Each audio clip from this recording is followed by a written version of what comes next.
Para você que está chegando no canal do meu tio Oscar agora, seja muito bem-vindo. Hoje a gente vai conversar sobre uma comédia de 1939, Ninótica.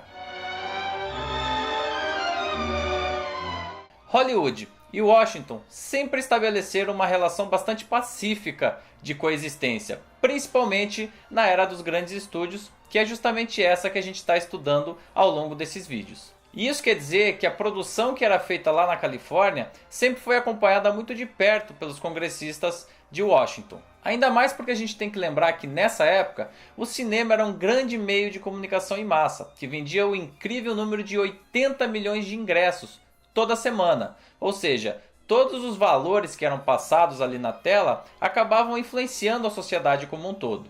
Por isso, apesar da cartela que é exibida no início do filme que a gente vai analisar agora tranquilizar o público e dizer que todas as cenas ali retratadas não tem nada a ver com o conflito que tinha acabado de começar na Europa, ou seja, a Segunda Guerra Mundial, na prática existe todo ali um subtexto inserido no roteiro desse filme e que a gente vai ver que é ideologicamente referenciado. A sinopse do filme é bastante simples. 3 emissários russos são enviados pelo governo de Moscou até Paris. Iranov, Buyanov e Kopalsky são funcionários de Lenin que precisam intermediar a venda de algumas joias, que por sua vez foram confiscadas de uma exilada política de Moscou, a Grã-Duquesa Suana. Acontece que essa Grã-Duquesa conhece lá em Paris um playboy chamado Leon Dalgou, ao qual ela pede ajuda para intermediar essa venda e reaver as suas próprias joias. Percebendo que a transação estava demorando um pouquinho, o governo soviético manda então a agente Nina Ivanova Yakushova, ou somente Ninótica. What do you want? May I have your bags, madame? Why? He's a porter. He wants to carry them. Why? Why should you carry other people's bags? Well, that's my business, madame. That's no business. That's social injustice. That depends on the tip. Nessa época do cinema americano, a realização de filmes com grandes estrelas era um dos principais pilares de sustentação dos grandes estúdios. Para o papel principal dessa comédia, a MGM, que era o estúdio mais poderoso da época em Hollywood, acabou escalando uma das grandes estrelas da década de 30 do cinema, que era Greta Garbo. E para isso utilizou inclusive de um artifício muito interessante de publicidade. Garbo era conhecida pelos seus vários dramas ou então filmes que falavam de relacionamento, como por exemplo os filmes que lhe deram indicações ao Oscar, Romance de 1930, Anna Christie também de 1930 e A Dama das Camélias de 1936. Ela ainda teve no elenco de Grande Hotel de 1932, que foi um grande sucesso do próprio estúdio. Mas no final dessa década ela encarava uma queda na sua popularidade e então os executivos do estúdio decidiram promover esse filme como sendo a primeira comédia de Greta Garbo. E inclusive o trailer original desse filme é muito inventivo ao fazer a citação de que Greta Garbo finalmente ria.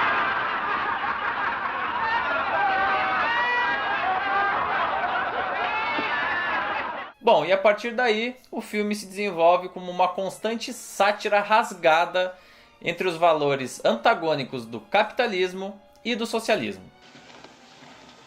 What's that? It's a hat, comrade. A woman's hat. How can such a civilization survive which permits their women to put things like that on their heads? Won't be long now, comrades.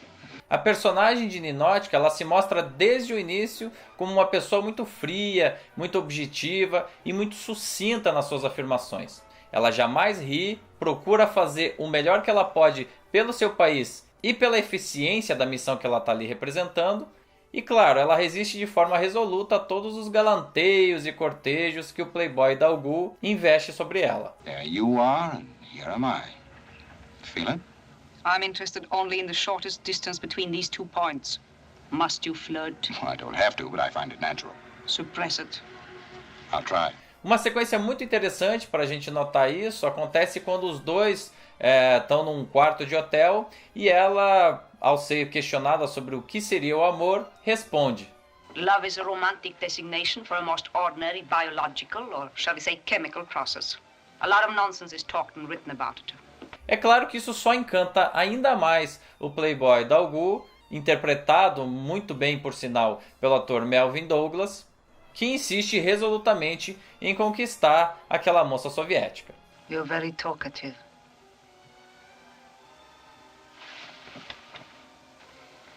Was that talkative? No, that was restful. Again. Alguns momentos mais à frente na projeção é que acontece um ponto de virada muito importante para a narrativa, que é justamente quando Ninotchka e o Playboy Dalgu estão no restaurante e ela finalmente ri pela primeira vez. Aliás, ri não, gargalha. A grain of humor in you. There's not a laugh in you. Everybody else laughs at it, but not you.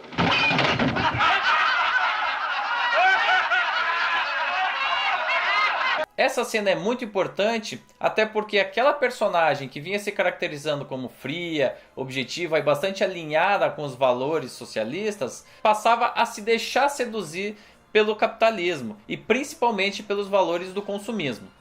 E esse, inclusive, é o ponto mais sensível de todo esse filme, que apesar de ter um roteiro muito interessante, bem construído e bastante engraçado, com cenas que são capazes de te fazer gargalhar verdadeiramente, também possui um viés ideológico muito bem marcado. Existe claramente um maniqueísmo muito forte entre essa oposição que é feita entre o capitalismo e o socialismo soviético.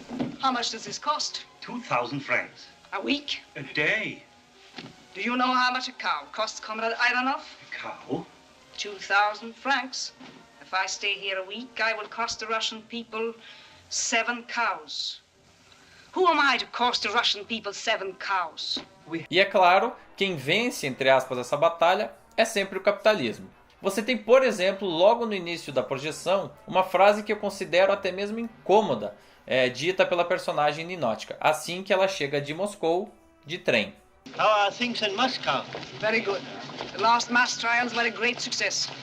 There are going to be fewer but better Russians. Essa frase revela um posicionamento ideológico muito claro, que de certa forma condena as supostas arbitrariedades do governo de Moscou. Mais à frente na projeção, quando aqueles representantes voltam para as terras russas, o espectador é apresentado a uma rotina russa bem menos interessante do que aquela vivida em Paris, onde a gente tem um sem número de cidadãos tristes, cabisbaixos, dividindo um imenso alojamento coletivo, com consumo racionado de comida. Are you expecting someone? Few friends. Just a small dinner party. What are you serving? An omelette. An omelette? Aren't you living a little above your ration? I saved 2 eggs. And each of my friends is bringing his own. We'll manage. E até mesmo as andorinhas que estão ali na praça e que vieram de Paris parecem um pouco entristecidas com a situação. He must have been in Paris. You can see it in his whole attitude. He just picked up a crumb of our black bread, shook his head and dropped it. Isso em contraste às melhores suítes de um dos hotéis mais luxuosos de Paris, o serviço de garçons e festas exuberantes, causa um incômodo claro e que certamente era muito consciente, tanto do ponto de vista do dono do estúdio, Louis B. Mayer, quanto do governo norte-americano.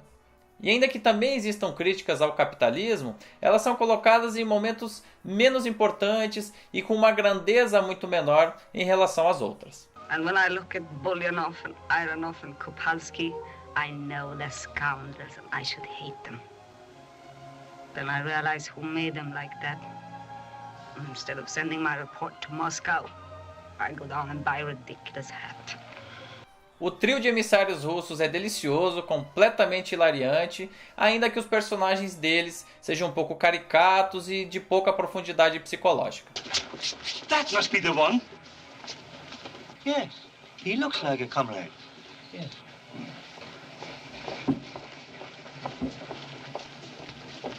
Heil Hitler. Hitler.